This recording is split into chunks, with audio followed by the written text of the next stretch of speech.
Bonjour et bienvenue dans ce nouvel épisode. Comme il semblerait que dans le public on ait pas mal de bavards et de bavardes, nous allons traiter un sujet qui m'a été demandé plusieurs fois sur Facebook. Nous allons parler de la téléphonie mobile. Comment ça se passe lorsque vous passez un appel et comment tout le réseau fonctionne. Et pendant la seconde partie de cet épisode, je vais vous expliquer comment bien choisir un téléphone mobile qui vous convient.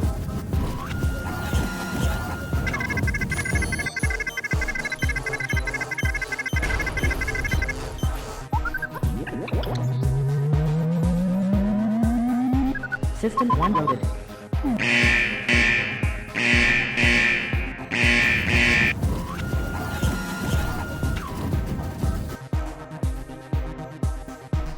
Comme on le sait tous, on ne comprend jamais le présent sans connaître le passé, donc faisons déjà un peu d'histoire.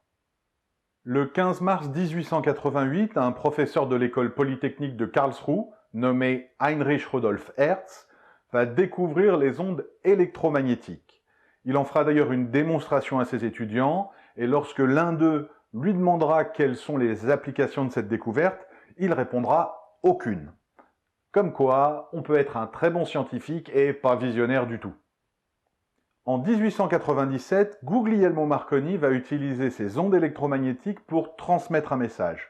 Alors ça n'était qu'un simple message en morse et la portée n'était que de 13 km, mais c'est le début de la communication sans fil. Mais il faudra quand même attendre le 3 avril 1973 pour que le directeur de la branche télécommunications de Motorola, Martin Cooper, passe le premier appel depuis un téléphone mobile. Et on attendra encore 11 ans pour que le premier téléphone soit commercialisé en 1984. C'est le Dynatac 8000X de Motorola qui est mis sur le marché au prix de 4000 $. Rigolez pas comme ça, à l'époque, avoir ça, c'était trop la classe. Maintenant que nous savons comment le portable est né, on va voir un peu comment le réseau fonctionne, comment ça se passe lorsque vous passez un appel depuis votre téléphone. Premièrement, les sons qui sortent de votre bouche vont être transférés par les vibrations de l'air jusqu'au micro de votre téléphone. Le micro transforme alors ces vibrations en impulsions électriques, que votre téléphone va lui coder en numérique, c'est-à-dire une suite de 1 et de 0. Une fois que cela est fait, il va créer une onde électromagnétique grâce à sa batterie, et cette onde va transporter le message numérique jusqu'à l'antenne. L'antenne va ensuite débarrasser le signal numérique de l'onde électromagnétique, et va transférer ce signal via des relais jusqu'à l'antenne la plus proche de votre correspondant.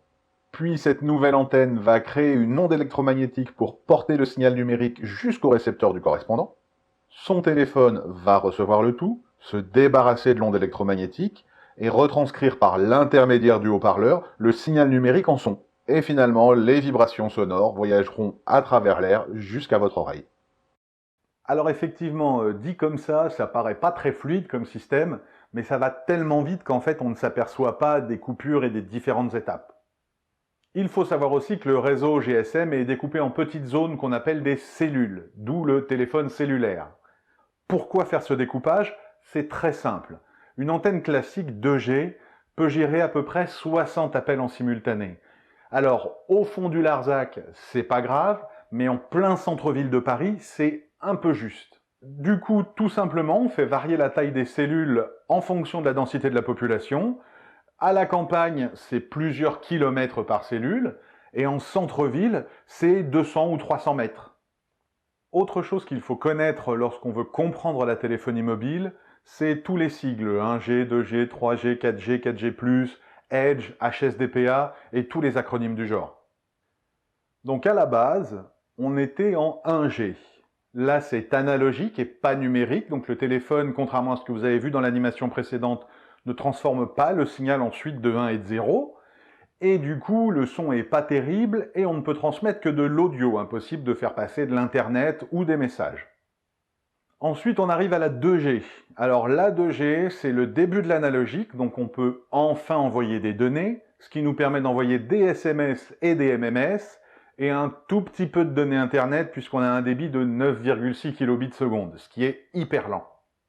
Puis arrive la norme Edge, qui est une évolution de la 2G au final, et qui fait passer le débit de 9,6 kilobits seconde à 380.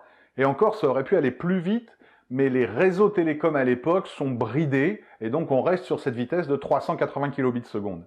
Ça permet d'avoir enfin un débit internet un peu correct et de commencer à pouvoir faire des choses avec.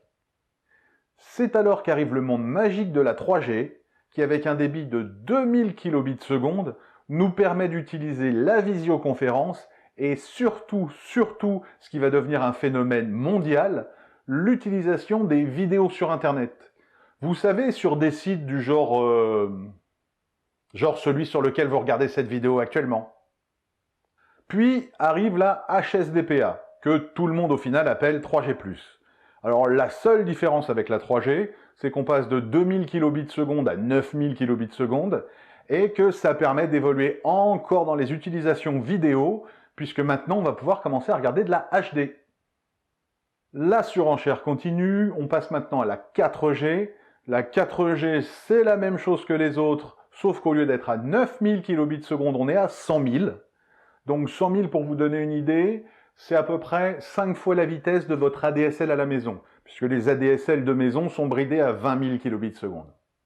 Et puis arrive le dernier né en date, la 4G+, alors toujours pareil, sauf qu'on passe à 300 000 kilobits seconde. Donc on monte encore les enchères. Là, clairement, ça sert vraiment que pour la HD, sinon ça sert à rien du tout. Et de toute façon, je vous rassure, que ça serve ou pas, c'est réservé au centre-ville de quelques grandes villes en France pour l'instant.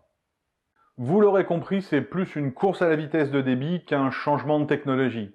Et les réseaux sont prêts à dépenser beaucoup plus d'argent pour faire augmenter de quelques mégas votre débit, plutôt que pour amener de l'internet à des gens qui ne l'ont pas encore.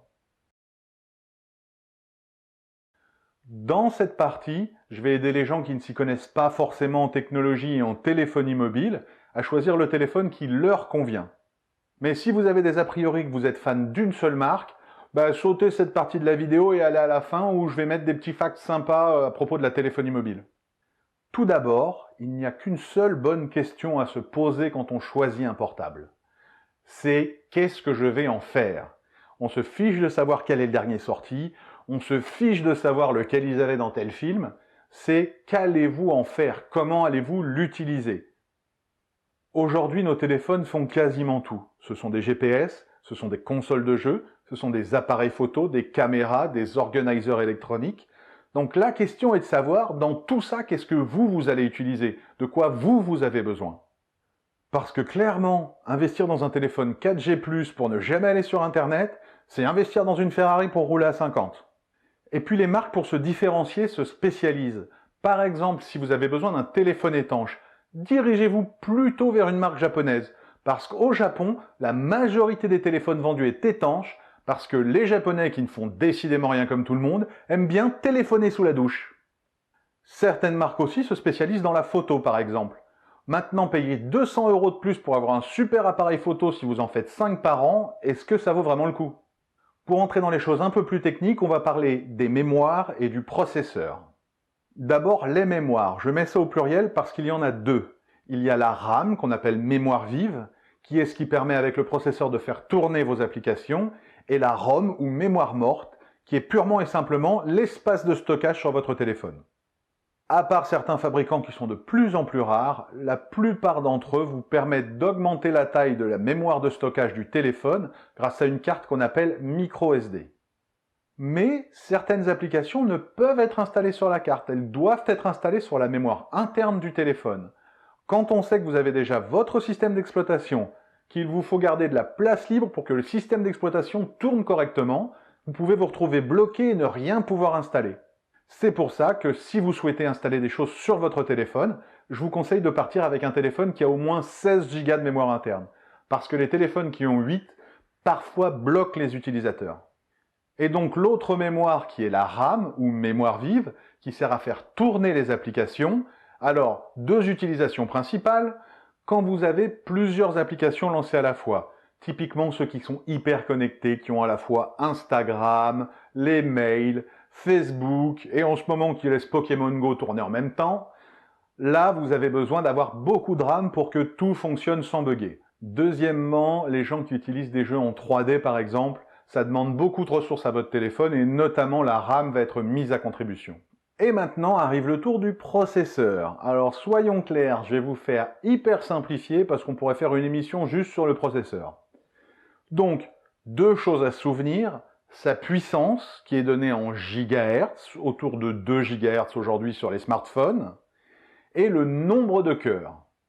Pour la puissance en gigahertz, il n'y a pas besoin d'être un génie. Plus le chiffre est gros, plus le processeur est puissant, c'est aussi simple que ça. Maintenant, pour le nombre de cœurs, c'est très différent.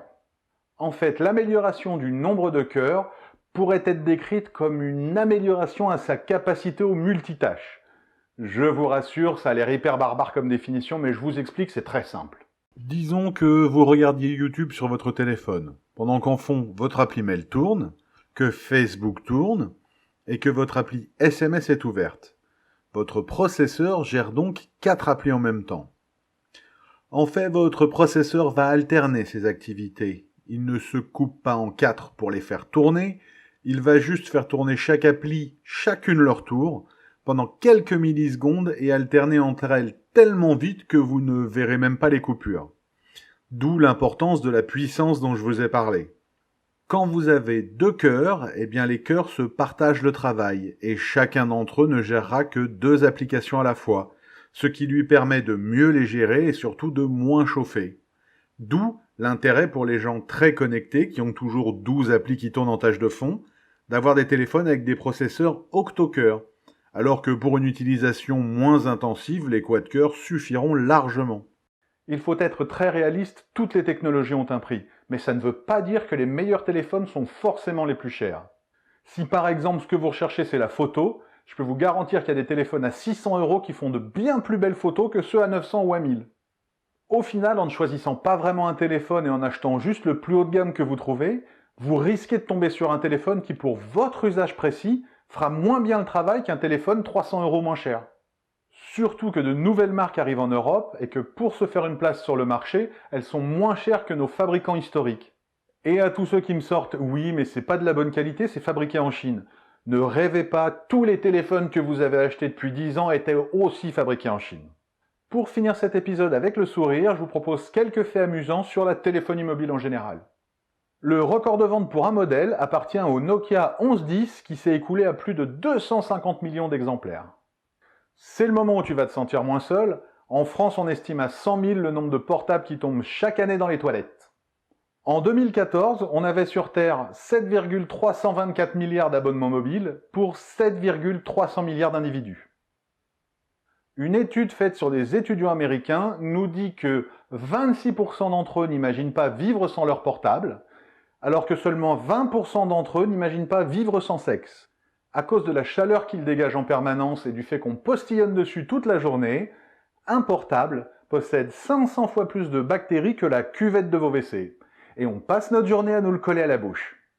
Bon appétit à ceux qui sont à table. En 2013, des scientifiques ont réussi à recharger un portable avec de l'urine en utilisant une pile à bactéries. Et contrairement à ce qu'on pourrait penser, ces recherches ne sont pas du tout sponsorisées par une association écolo, mais par la Bill et Melinda Gates Foundation. Voilà, c'est fini pour cet épisode sur les bavards. Si vous avez aimé, comme d'habitude, likez et abonnez-vous. Surtout, n'hésitez pas à le partager le plus possible. Et moi, je vous dis à très vite pour un nouveau... Oh, attendez une seconde. Non, c'est bon, c'est un recool. Donc à très vite pour un nouvel épisode